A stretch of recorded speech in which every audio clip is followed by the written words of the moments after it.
Hoje eu estava lendo alguns comentários e me deparei com dois que eu achei muito interessante. O primeiro dizendo assim: se segundo casamento for pecado, então mais da metade da humanidade está em pecado. E um outro comentário dizia assim: se o segundo casamento for pecado, então o meu pastor está no pecado. Só que tem um problema: o meu pastor é um homem ungido.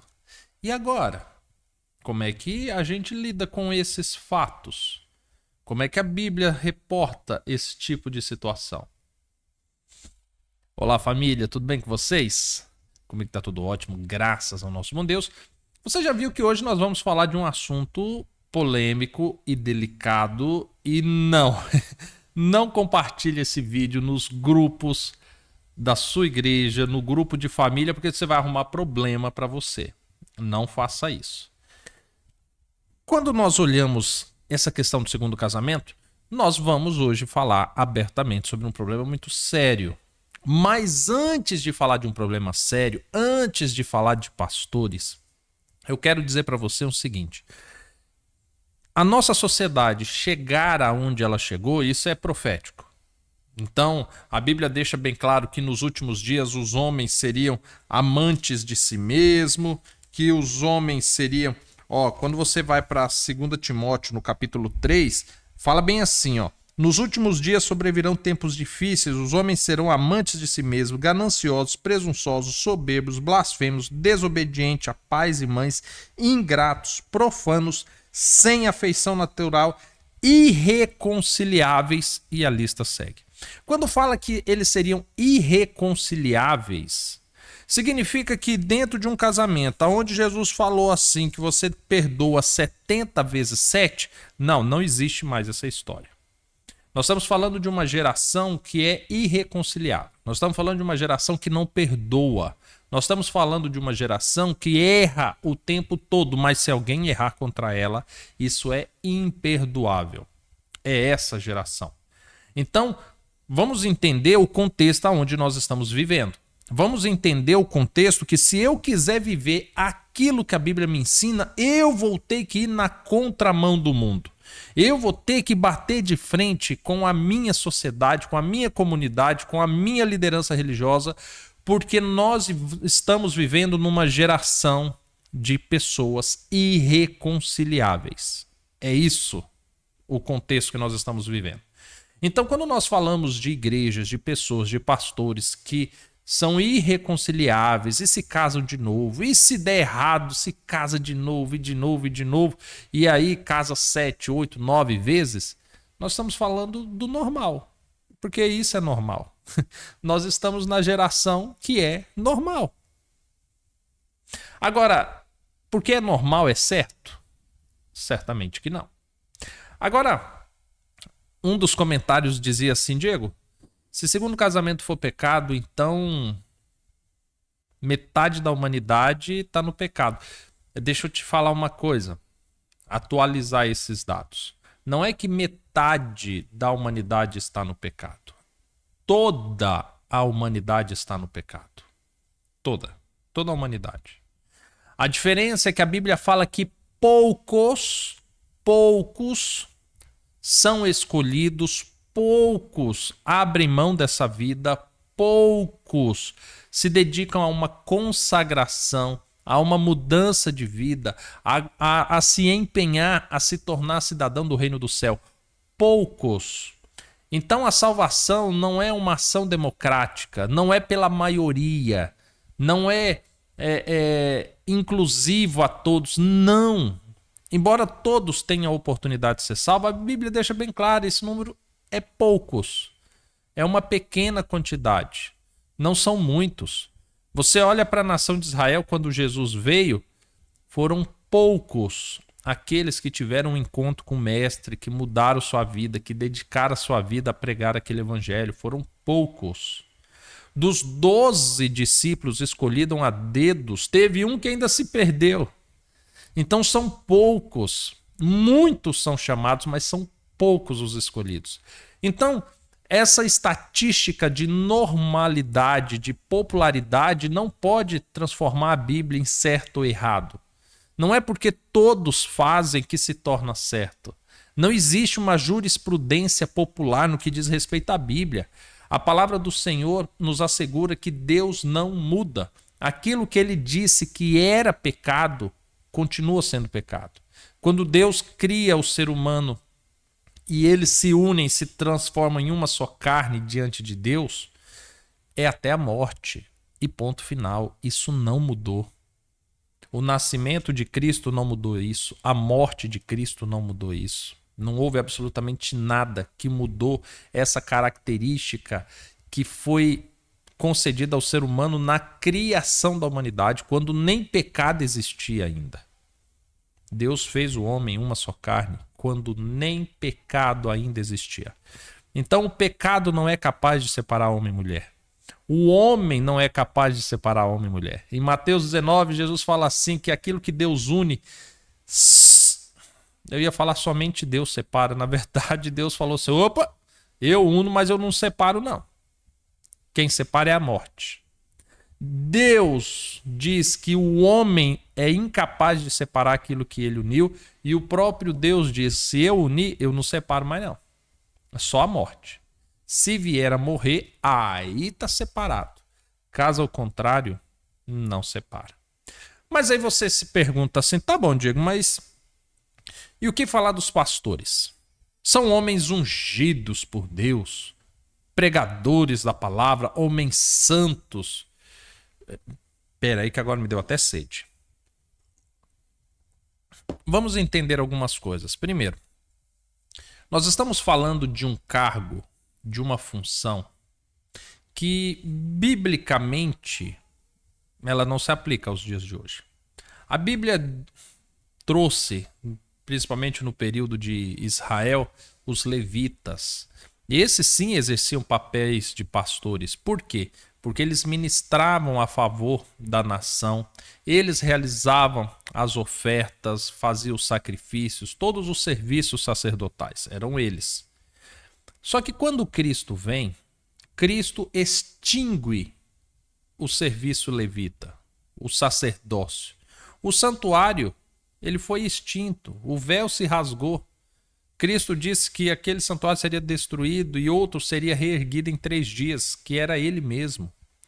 Hoje, Cristo deixa bem claro que ninguém vai ao Pai senão por meio dele. Não existe mais santuário, não existe mais levitas para fazer intercessão entre nós e Deus. Então, aonde que encaixa esse cargo eclesiástico? Aonde que se tem essa autoridade? Quem falou que para ir a Cristo hoje você precisa de um pastor? Agora é bem verdade que existem pastores e pastores. Quando nós falamos de pastores na condição de congregação, de pessoas que são remuneradas, que trabalham com a autoridade de uma igreja debaixo do braço, nós estamos falando de uma classe farisaica moderna, que se dizem melhores, que arrancam, conforme a Bíblia fala, né, lá no livro do Ezequiel, que arranca a lã das ovelhas, mas elas mesmo não se sacrificam. Nós temos essa classe. E nós temos uma classe espiritual, que é todo aquele cristão que se compadece, que ajuda, que guia outros cristãos até Cristo. Então nós temos 2 tipos de pastores. Aquele pastor que lidera uma igreja, que vive do seu dízimo, que está sempre ali arrancando a lã das ovelhas, esse daí ele não tem base bíblica para fazer nada disso. E aí a Bíblia fala uma coisa interessante. 1 Timóteo, no capítulo 6, a partir do verso 3, fala bem assim: se alguém ensina outra doutrina e não concorda com as sãs palavras do nosso Senhor Jesus Cristo e com a doutrina que é segundo a piedade, é soberbo e nada sabe. Mas ele delira acerca de questões e contendas de palavras, das quais nascem invejas, porfias, blasfêmias, suspeitas malignas, contendas de homens corruptos de entendimento e privados da verdade. Cuidando que a piedade é fonte de lucro. Delicado isso, hein? Muito delicado.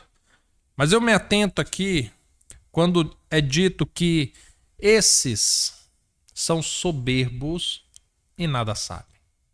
Eu ouço homens que falam de uma maneira tão bonita, teólogos, arqueólogos, e com tantos cursos, isso, aquilo, tanto conhecimento. E aí eu pergunto, o que salva de tudo aquilo que se fala se a piedade é rejeitada? Pessoas que não foram capazes de exercer a piedade que tanto prega com a própria esposa, com a própria família, que abandonam filhos, abandonam mulheres. Depois sobe num púlpito e vai falar sobre o quê? Sobre o perdão? Sobre a piedade? Como assim? Qual que é o sentido disso? Eles estão isentos da palavra? Eles enchem a boca para falar que você deve perdoar o próximo, mas você não precisa perdoar sua esposa. Você não precisa reconciliar-se no seu casamento. Você não precisa ser piedoso. A igreja precisa. A igreja precisa persistir, precisa lutar. Eles não precisam. E aí você começa a perceber que é difícil você achar algo que se aproveita disso. Já houve momentos de pessoas falando assim para mim, não, Diego, mas nós não podemos generalizar. Porque é possível que saia coisa boa de uma pessoa que é estudada, que é isso, é aquilo. Não dá pra gente falar que não aproveita nada só porque a pessoa está no segundo casamento. A questão não é o fato de só estar no segundo casamento. A questão é não concordar com as sãs palavras do nosso Senhor Jesus. É rejeitar a piedade que é proposta. É não perdoar o próximo e, por consequência, não receber o perdão de Deus. É alguém que é soberbo e nada sabe de assuntos espirituais. É uma pessoa que delira acerca de questões e geram contendas, invejas, porfias, blasfêmias e tantas outras coisas. Quer parar para ouvir esse tipo de pessoa? Pare. Mas a Bíblia diz para você que esses que rejeitam a sã doutrina do Senhor Jesus, ele não tem nada para acrescentar a você. Diego, mas a Bíblia fala que qualquer um que abrir a palavra, essa palavra não volta vazia, Diego. Tudo bem. Me ensina um papagaio a falar e vai ter o mesmo efeito de você ouvir um homem desse. Baixa na internet a Bíblia narrada pelo Cid Moreira. Só de ouvir a palavra você vai ter o mesmo efeito de um homem desse. O problema é que quando você ouve suas palavras, você ainda corre o risco de ser enganado pelas suas persuasões. E aí é onde corre o risco. Agora, quando fala-se assim, poxa, mas são homens santos. É delicado nós julgarmos isso. Porque da maioria das vezes isso se avalia pela capacidade de oratória que a pessoa tem, pelo tamanho da igreja que ela dirige, pelo número de seguidores que ela possui. Mas quando foi que Jesus mediu santidade com popularidade? Fala para mim, quando que foi? Porque os fariseus da época, eles eram populares, eles eram conhecidos de toda a nação. Eram poucos homens e muito populares, temíveis por onde quer que passavam. E Jesus chamava eles de santo, chamava eles de raça de víbora, hipócritas. Tá vendo como às vezes a gente é levado a olhar da mesma forma? Somos persuadidos a ter respeito por quem não se deve ter respeito. Somos persuadidos a santificar quem não está se santificando. E aí, até para que você olhe e pense assim, poxa, Diego, mas de repente a gente julgar santificação, salvação com segundo casamento, não é demais, não? Eu concordo com você que parece forte, parece que é uma bandeira que é levantada, mas a verdade é o que está por trás disso é muito forte. A essência da salvação, ou seja, aquilo que não existe salvação sem isso, é uma palavrinha chamada perdão. Não existe salvação sem essa palavra. Não existe. Não faz sentido Cristo sem essa palavra. Não faz sentido a santificação sem essa palavra. Não faz sentido a consagração sem essa palavra. Não faz sentido o batismo sem essa palavra. Não faz sentido uma nova vida sem essa palavra. Tudo gira em torno do perdão. O perdão que eu concedo, o perdão que eu recebo. Quando uma pessoa ela não perdoa a própria carne, quando ela não consegue trabalhar o perdão com a própria carne, porque Deus, quando nos casamos com nossas esposas, Ele nos faz uma só carne. E se eu não sou capaz de perdoar a minha própria carne, a pessoa que dorme comigo, que tem intimidade comigo, eu vou perdoar quem? Fala para mim, quem que eu vou perdoar?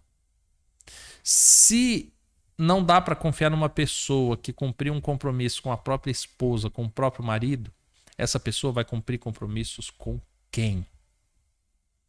Então não se trata meramente de casar, não casar, segundo ou não casamento, é a essência. Porque uma pessoa que rejeita a essência da salvação, sinceramente, não há nada que se possa ouvir dali que você fale assim, nossa. Ah, Diego, mas então quem está no primeiro casamento então é perfeito, é santo. Não, também não estou falando isso. É aquela velha discurso, né? A pergunta, quem está no segundo casamento vai ser salvo? Gente, casamento não salva ninguém, mas casamento leva à perdição. Toda relação de adultério, a Bíblia diz que os adúlteros não entram no reino dos céus. Ponto final. Ah, mas então eu não sou adúltero, então eu vou para o reino do céu? Não necessariamente. Pode ser que você não cumpra os outros mandamentos, pode ser que você não lavou as suas vestes no sangue do Cordeiro, pode ser que você não rejeitou a sua vida para ganhar a vida eterna, pode ser que você não nega a si mesmo para seguir a Cristo. Entende? Então nós não estamos falando de algo que é necessário para a salvação, mas nós estamos falando de algo que nos arranca a salvação. E aí você pode perguntar assim, Diego, tá bom, mas eu congrego em um lugar onde os meus pastores estão no segundo casamento, eles apoiam o segundo casamento, e aí? Que conselho você dá para mim? Deixa eu te falar uma coisa, é bom congregar, a Bíblia aconselha, a vida entre irmãos espiritualmente é algo bom. Mas você precisa entender que o propósito de você se reunir num lugar, numa instituição que te cobra, quer seja dízimo, oferta, frequência, seja lá o que for, mas você precisa cumprir suas responsabilidades sociais ali, aquilo ali tem um propósito.